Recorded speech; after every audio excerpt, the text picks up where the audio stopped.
Hello everyone, welcome back to my YouTube channel. तो आज की वीडियो में काफ़ी स्टूडेंट्स के जो डाउट्स थे रिगार्डिंग काउंसलिंग की सेकेंड राउंड की काउंसलिंग कब होगी, उससे पहले जो आपकी फ़र्स्ट राउंड की काउंसलिंग है उसमें आप कौन कौन सी मिस्टेक्स कर रहे हो, क्या काउंसलिंग जो है सेकेंड राउंड की वो फर्स्ट राउंड की काउंसलिंग की तरह ही होगी, कैसे होगी, ये सब मैं आपको आज की वीडियो में बताऊँगी। साथ ही साथ कौन कौन से डॉक्यूमेंट्स हैं जो पैरामेडिकल वाले स्टूडेंट्स को लेके जाना है, सीट अपग्रेडेशन से रिलेटेड, सीट अलॉटमेंट से रिलेटेड जो भी डाउट्स हैं वो सारे डाउट्स मैं आपकी आज की वीडियो में क्लियर करूँगी। तो सबसे पहले बात करें जो सेकेंड राउंड की काउंसलिंग है, जो सारे स्टूडेंट्स को उससे रिलेटेड डाउट्स थे कि जो सेकेंड राउंड की काउंसलिंग है वो कब स्टार्ट होगी। तो सेकेंड राउंड की काउंसलिंग आपकी 20 सितंबर या उसके बाद स्टार्ट हो जाएगी, ठीक है। और इसके बाद अब हम बात करें एडमिशन में क्या क्या मिस्टेक्स होती हैं। तो मैंने आप सभी को पहले ही कहा है कि जब आप अपना एडमिशन कराने कॉलेज में जा रहे हो आपको अपने सारे डॉक्यूमेंट्स पहले से प्रिपेयर करके जाने हैं, क्योंकि कौन से रिक्वायर्ड डॉक्यूमेंट्स हैं वो मैं आपको ऑलरेडी बता चुकी हूँ। अगर आपने वो वीडियो नहीं देखी है तो मैं आपको लिंक डिस्क्रिप्शन में प्रोवाइड करा दूँगी, आप वहाँ जाके वो वीडियो देख सकते हैं। तो जो आपके डॉक्यूमेंट्स हैं जितने, वो सारे आपको पहले ही प्रिपेयर कर लेने हैं। उसके बाद आपको कॉलेज में एडमिशन कराने जाना है। और अगर आप बिना प्रिपेयर करे कॉलेज में एडमिशन लेने चले जाते हो तो वो आपको वापस से कॉलेज से भेजेंगे कि पहले आप ये डॉक्यूमेंट्स लेके आओ और जो नोटिस है उसकी फ़ोटो खींच लो। तो जिन स्टूडेंट्स को नहीं पता कि ड्राफ्ट किसके नाम पे बनाना है, कैसे बनाना है, तो वो एक बार कॉलेज विज़िट कर सकते हैं। बाकी जितने कॉलेजेस की मुझे इन्फॉर्मेशन थी तो मैंने short videos and long videos में आपको इन्फॉर्म करा है। साथ ही साथ कुछ पोस्ट भी मैंने डॉक्यूमेंट्स जो हैं, नोटिस जो लगे हुए हैं डॉक्यूमेंट्स रिक्वायर्ड पे कॉलेजेस में, वो भी पोस्ट वाले सेक्शन में मेरे चैनल पे मैंने पोस्ट करे हैं। हो सकेगा तो मैं उसका लिंक भी आपको डिस्क्रिप्शन में प्रोवाइड करा दूँगी, आप वो जाके देख सकते हैं। अब बात करें नर्सिंग में कौन कौन से डॉक्यूमेंट्स रिक्वायर्ड थे, वो तो मैं आपको ऑलरेडी बता चुकी थी, लेकिन पैरामेडिकल के स्टूडेंट्स की मेरे पास अब लिस्ट आ चुकी है। तो मैं आपको पैरामेडिकल के डॉक्यूमेंट्स की जो लिस्ट है वो बता देती हूँ एक बार। अब पैरामेडिकल वाले स्टूडेंट्स को, जैसे कि मैंने आपको पहले ही कहा था कि डॉक्यूमेंट्स जो है सेम होंगे। जैसे नर्सिंग में अलॉटमेंट लेटर मांगा था, पैरामेडिकल में भी सेम है, बट पैरामेडिकल में एडमिट कार्ड भी मांगा है ओरिजिनल। उसके बाद मार्क्स स्टेटमेंट, रैंक लेटर, यानी कि आपका जो स्कोर कार्ड है वो भी अगर आपके पास है तो आपको लेकर जाना है। फिर है मेडिकल फिटनेस सर्टिफिकेट, जो कि डिस्ट्रिक्ट या बेस हॉस्पिटल से बना होना चाहिए। मेडिकल सर्टिफिकेट भी आपके पास होना चाहिए। फिर हाई स्कूल की सर्टिफिकेट विद मार्कशीट। फिर डेट ऑफ 10+2 का सर्टिफिकेट और 10+2 की मार्कशीट 12th की, यानी कि डोमिसाइल भी आपके पास होना चाहिए। अगर आपके पास कास्ट या फिर कैटेगरी रिजर्वेशन वाला सर्टिफिकेट है तो आपको ये भी लेके जाना है। फिर टीसी एंड माइग्रेशन, पैरामेडिकल में दोनों ही मांगा गया है, TC/माइग्रेशन नहीं बोला है, तो आपको दोनों लेकर जाने हैं। उसके बाद कैरेक्टर सर्टिफिकेट, वो भी जहाँ आपने लास्ट पढ़ाई करी है, लास्ट इंस्टीट्यूशन अटेंडेड जहाँ पे लास्ट पढ़ाई करी है वहाँ से, लेकिन कई जगह पर 6 महीने से पुराना, 6 मंथ से पुराना आपका जो कैरेक्टर सर्टिफिकेट है वो नहीं चल रहा है। उसके बाद एफिडेविट, वो भी 5 एफिडेविट, वो भी बाय स्टूडेंट एंड पेरेंट्स। कौन कौन से, पहला आपका गैप हो गया, एंटी रैगिंग हो गया, अंडरटेकिंग हो गया, और अंडरटेकिंग में भी 2 आते हैं, बाय पेरेंट एंड स्टूडेंट, 4 ये हो गए। इसके बाद शायद एंटी रैगिंग का जो है वो भी आपका पेरेंट एंड स्टूडेंट भी आ सकता है यहाँ पे, अगर 5 एफिडेविट मांगे हैं। उसके बाद है गैप पीरियड एफिडेविट, जैसे कि अगर आपने जस्ट 12th पास नहीं करा है तो उनका गैप सर्टिफिकेट लगेगा। फिर पासपोर्ट साइज़ फ़ोटोज़, वो भी 6 मांगी गई है। उसके बाद एडमिशन रिसिप्ट जो होती है, रिसिप्ट ऑफ एडमिशन एंड जो और फीसेस हैं उसकी रिसिप्ट, आधार कार्ड की फ़ोटोकॉपी, और उसके बाद अगर आपके पास और कोई सर्टिफिकेट्स हैं तो आप उनको भी लेकर जा सकते हैं। और जो आपका ड्राफ्ट बनेगा पैरामेडिकल के स्टूडेंट्स का, वो बनेगा 45,000 का। और किसके नाम पे बनेगा? गवर्नमेंट दून, पहले तो सब में प्रिंसिपल आएगा जैसे नर्सिंग के लिए भी था, फिर आपको कॉलेज का नाम आएगा, फिर जो है फीस आपकी बनेगी 45,000 एक साल की, ठीक है। अब कुछ स्टूडेंट्स को सीट अपग्रेडेशन से रिलेटेड भी डाउट थे कि सीट क्या अपग्रेड हो सकती है। तो मैं आप सभी को बता दूं कि आपको अगर फर्स्ट राउंड की काउंसलिंग में कॉलेज अलॉट हुआ है तो आपको फर्स्ट राउंड में ही जहाँ भी हुआ है आपको वहाँ एडमिशन ले लेना चाहिए, उससे आपका ही फ़ायदा होगा। ठीक है, अब क्यों होगा ये मैं आपको थोड़ी देर में बताती हूँ, लेकिन कुछ स्टूडेंट का फ़ीस से रिलेटेड भी डाउट था, तो मैं उन्हें बता दूं कि अगर आपने फ़र्स्ट काउंसलिंग में एडमिशन लिया, आपने वहाँ पे अपनी फ़ीस भी सबमिट कर दी, फिर उसके बाद आपने सेकंड काउंसलिंग भरवाई। सेकंड काउंसलिंग अब आप कैसे कराओगे, जैसे आपने फ़र्स्ट काउंसलिंग ऑनलाइन फिल करी थी, सिमिलरली आपके पास दोबारा से ऑप्शन आएंगे, ऑनलाइन ही आपको भरना पड़ेगा और ऑनलाइन ही आपकी सेकेंड काउंसलिंग के आप ऑप्शन चूज़ करोगे, जैसे आपने फ़र्स्ट में चॉइसेस फिल करी थी। अगर किसी स्टूडेंट को चॉइसेस फिल करने में दिक्कत आ रही है या फिर डाउट है तो आप मुझे कमेंट सेक्शन में बता सकते हैं या आप मेरी इंस्टाग्राम आईडी पे भी डीएम कर सकते हैं, मैं आपकी काउंसलिंग कर दूंगी। ठीक है, फिर आपने जैसे क्या करा, अपनी काउंसलिंग कराई, तो कुछ स्टूडेंट को इससे भी रिलेटेड डाउट था कि हमने फर्स्ट राउंड में काउंसलिंग करवा के एडमिशन ले लिया, फ़ीस भी दे दी, तो क्या हमें दूसरे वाले में भी फ़ीस देनी पड़ेगी या फिर जो हमारी पहली वाली फ़ीस है वो यहाँ लग जाएगी। तो पहली चीज़, आपको दूसरे वाले कॉलेज में जब आप एडमिशन कराने जाओगे सेकेंड काउंसलिंग के बाद, आपको यहाँ पे अपनी फ़ीस देनी पड़ेगी और फ़ीस आप जो पहले वाले राउंड के कॉलेज की है ये आपकी फ़ीस आपको रिटर्न हो जाएगी। लेकिन रिटर्न भी कैसे होगी, या तो एज इट इज़ हो जाएगी, जितनी थी उतनी रिटर्न कर देंगे, या फिर मैक्सिमम 2000 रुपीज़ डिडक्ट होके कट के आपके पास आता है। और कुछ कुछ कॉलेजेस में ये नोटिस लगा हुआ है कि अगर आप अपना एडमिशन फर्स्ट राउंड की काउंसलिंग करवाने के बाद अपना दूसरे कॉलेज में जाते हो तो आपको 2000 रुपये का ड्राफ्ट बना के कॉलेज में जमा करना होगा और फिर कॉलेज आपको जो आपका ड्राफ्ट है वो एज इट इज़ रिटर्न कर देगा। ठीक है, तो आपका फर्स्ट राउंड का जो फीस है वो वापस तो आ जाएगा, बट मैक्सिमम 2000 रुपीज़ कई जगह डिडक्ट होता है, कई जगह नहीं होता है। अब सेकेंड राउंड में जब आप कॉलेज में एडमिशन लोगे, आप जो आपको फर्स्ट राउंड वाला ड्राफ्ट मिला है उसको आप दोबारा सेकेंड में यूज़ नहीं कर सकते हो।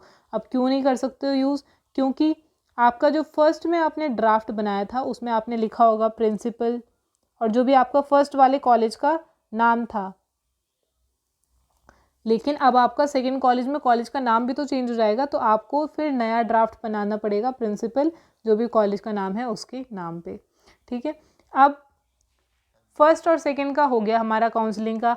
तो मैं एक चीज़ बता देती हूँ कि अगर आपको फर्स्ट राउंड में जो कॉलेज मिला है वो आपको मतलब ऐसा है कि मिल भी गया है तो भी ठीक है, नहीं मिला कुछ और मिल जाएगा, दूसरा कॉलेज और अच्छा मिल जाएगा तो भी ठीक है, तो आप अपनी पुरानी जो सीट है, आपने फर्स्ट राउंड की काउंसलिंग करवाई और आप फिर भी थोड़ा मतलब आपको चाहिए कि काश कोई दूसरा कॉलेज मिल जाए, तो उसके लिए आपको सेकेंड राउंड की काउंसलिंग करवानी पड़ेगी।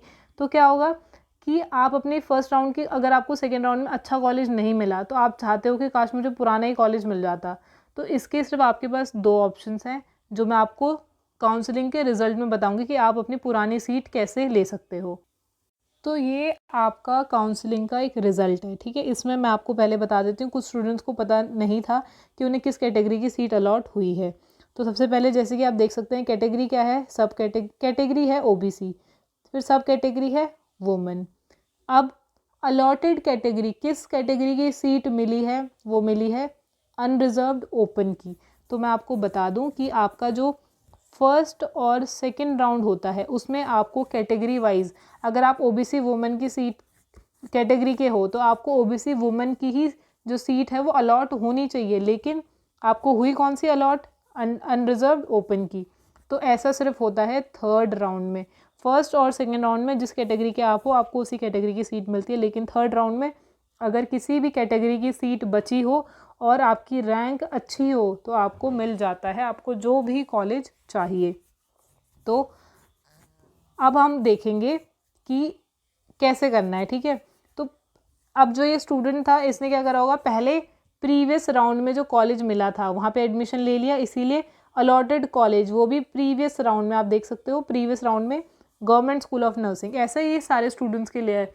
नर्सिंग चाहे बीएससी नर्सिंग हो, जीएनएम हो, एएनएम हो या पैरामेडिकल हो, सारे स्टूडेंट्स के लिए सेम ही होता है। तो जैसे कि प्रीवियस राउंड जो था, यानी कि जो उन्होंने अगर सेकेंड राउंड की, क्योंकि थर्ड राउंड का है, तो सेकेंड राउंड में जो कॉलेज मिला होगा ये है government school of nursing Roshnabad. ठीक है, अब क्योंकि ये कॉलेज नहीं चाहिए पर यहाँ एडमिशन लेना था वरना हाथ से सीट निकल जाती, तो फिर क्या करा, एक ही कॉलेज रखा कि मुझे इसी कॉलेज में एडमिशन चाहिए। तो अगर आपकी रैंक सबसे अच्छी नहीं है तो आप मिनिमम 2 ऑप्शन रखो। अब 2 ऑप्शन कौन से और क्यों, ये मैं आपको थोड़ी देर में बताती हूँ। तो जैसे कि पुराना जो अलॉटेड कॉलेज था ये था, अब जो नया ऑप्शन चूज़ करा, ऑप्टेड कॉलेज यानी कि जो चूज़ करा, तो वो था स्टेट स्कूल ऑफ नर्सिंग। अब किस कैटेगरी की सीट मिली ये मैं आपको बता चुकी थी, यूआर ओपन की पहले मिली थी, अब दोबारा ही अनरिजर्व्ड ओपन की मिली। तो क्योंकि रैंक भी अच्छी थी और कॉलेज भले ही एक चूज़ करा, अगर 2 होता तो उसमें से भी हो सकता है यही वाला मिल जाता, लेकिन क्योंकि रैंक भी अच्छी थी और यूआर ओपन में सीट भी बची होगी और थर्ड राउंड में वैसे किसी की भी सीट किसी को मिल जाती है, तो उन्हें वही वाला कॉलेज मिल गया जो चाहिए था। तो यहाँ पे क्या आया, प्रीवियस जो एडमिटेड कॉलेज था, सीट जो थी अपग्रेड हुई। तो सीट ऐसा नहीं होता है कि आपने फर्स्ट राउंड में जो कॉलेज मिला वहाँ पे एडमिशन नहीं लिया तो आपकी सेकेंड राउंड में सीट अपग्रेड हो जाएगी, ऐसा नहीं होगा। आपको एडमिशन लेना पड़ेगा, लेकिन आपको फिर से काउंसलिंग करानी पड़ेगी और वहाँ पर जो कॉलेज चाहिए आप वैसे करके सीट अपग्रेड करा सकते हो। लेकिन अब जैसे नेक्स्ट जो स्टूडेंट है, ये भी अनरिजर्व्ड वुमेन कैटेगरी की थी और जो अलॉट हुआ था कॉलेज जो मिला था वो तो government school of nursing Haridwar का, लेकिन 2 कॉलेज चूज़ करे थे, state school of nursing and Roshnabad दोनों। तो एक तो ऑलरेडी मिल चुका था, अब ये था कि अगर ये नहीं मिलेगा तो उन्हें पुरानी ही सीट मिल जाएगी। तो अगर आपको जो कॉलेज मिला हुआ है, अगर आपने वहाँ एडमिशन ले लिया है, जैसे कि यहाँ एडमिशन ले चुका था और उसके बाद आपको दूसरे कॉलेज में एडमिशन चाहिए पर आप अपनी सीट नहीं खोना चाहते हो, तो हो सकता था कि इस कॉलेज में सीट ना हो, इसीलिए पुराना ही कॉलेज मिल गया। पर पुराना कॉलेज कब मिला, जब उसी कॉलेज को सेकंड ऑप्शन में रखा। तो इसीलिए आप देख सकते हो अलॉटेड कॉलेज थर्ड राउंड में कौन सा हुआ, गवर्नमेंट स्कूल ऑफ नर्सिंग, ये इनको अलॉट हो गया। तो यहाँ पे क्या आ गया रिमार्क में कि प्रीवियस जो सीट थी एडमिटेड सीट रिटेन। अब कुछ स्टूडेंट की, अब यहाँ पे आप खुद ही देख सकते हो कि ये जो बीडी पांडे था ये कॉलेज मिला था गवर्नमेंट, लेकिन पहली प्रायोरिटी क्या डाली, प्राइवेट, तो प्राइवेट में ही मिल गया। अब दूसरा क्या था, गवर्नमेंट स्कूल ऑफ नर्सिंग डाला था रोशनाबाद का, हरिद्वार का। हो सकता अगर ये पहले नंबर पे इसे डालती गवर्नमेंट स्कूल ऑफ नर्सिंग तो इसकी सीट मिल सकती थी इन्हें, बट प्रायोरिटी यहाँ पे प्राइवेट की डाली, इसीलिए क्या मिल गया, प्राइवेट कॉलेज मिल गया। इसीलिए क्या है, प्रीवियस जो सीट है वो मिल तो गई और सीट क्या हुई, अपग्रेड हो गई, चेंज हो गई हम कह सकते हैं। तो ये चीज़ें आपको ध्यान देनी है। बाकी जो आपकी थर्ड राउंड की काउंसलिंग होती है इसमें किसी भी स्टूडेंट को किसी भी कैटेगरी की सीट मिल जाती है। जैसे कि ये EWS वुमेन कैटेगरी की सीट है बट इन्हें EWS ओपन की मिली है। ये OBC वुमेन कैटेगरी के हैं लेकिन अनरिजर्व्ड यानी कि जनरल ओपन की सीट मिल जाती है। तो आपके मॉपअप राउंड में ऐसा होता है, इसीलिए मैं सारे स्टूडेंट्स को बोल रही हूँ, पहली चीज़ अगर आपने फर्स्ट राउंड की काउंसलिंग कराई है तो आपको ज़रूर सेकेंड राउंड की करानी चाहिए अगर आपको कॉलेज नहीं मिला है या अपग्रेड कराना है।